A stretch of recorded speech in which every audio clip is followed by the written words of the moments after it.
इस village coaching के संस्थापक फाउंडर और इस विद्या रूपी मंदिर के आत्मा रूपी एक प्राण जो हमारे गौतम सर हैं, आजादी हैं, उनके जन्मदिन पर ढेरों सारी शुभकामनाएं मैं व्यक्त करता हूँ। मुझे नहीं पता था जब इनकी जन्मदिन है,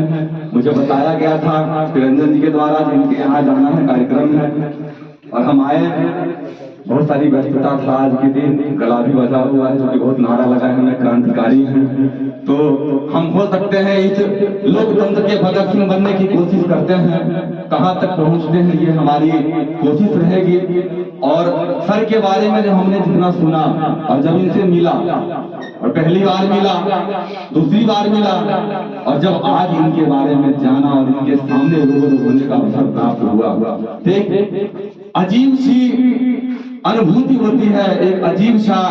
व्यंग मन में आता है कि एक शिक्षक समाज का सृजन कर सकता है, एक शिक्षक समाज को दिशा दे सकता है, और एक शिक्षक समाज को अपने बच्चों को एक ऐसी दिशा को कविता के माध्यम से दे सकता है। ये मुझे पहली बार देखने को मिला, इसलिए सर को मैं बहुत बहुत धन्यवाद देता हूँ, आभार व्यक्त करता हूँ। धन्यवाद तो नहीं दे सकता क्योंकि आपसे ज्ञान में और उम्र में दोनों में छोटे हैं, लेकिन कुछ कर गुजरने की जरूर इच्छा है। और यही छात्र नौजवानों के लिए जब हम लड़ते हैं, चाहे वो बिहार में हो, चाहे दिल्ली जंतर मंतर पर कड़ाके की ठंड में जब हम आंदोलन करते हैं छात्रों के लिए, तो हम ये नहीं देखते वो छात्र हमारा अपना है या पराया है। हम उसी भगत सिंह को याद करते हैं जिन्होंने अपने घर को छोड़ करके अपनी भारत माँ को अपना घर माना था, और अपने भारत माँ के व्यवस्था को, अपने भारत माँ को आजादी के लिए अपने परिवार, अपने पुत्र, अपने पत्नी और अपना प्यार उन्होंने खत लिखा था। यही आशा के साथ हम करते हैं। और एक छोटी सी बात, कि राजनीतिक मंच है, शिक्षकों की मंच है,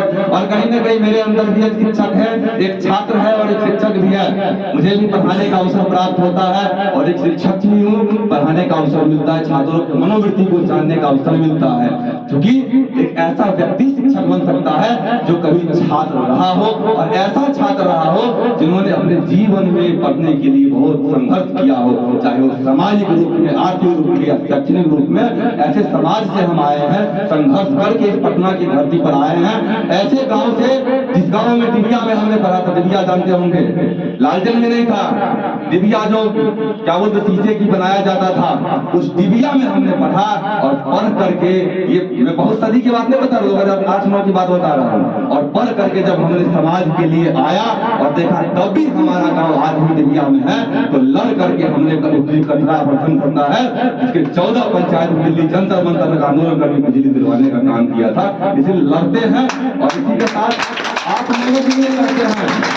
छात्रों के लिए है। सफर में धूप तो होगी तो चल सको तो चलो, सफर में धूप तो होगी जो चल सको तो चलो, सभी हैं भीड़ में तुम भी निकल सको तो चलो, किसी के वास्ते राहें नहीं बदलती, तुम अपने आप को खुद ही बदल सको तो चलो, खुद ही बदल सको तो चलो।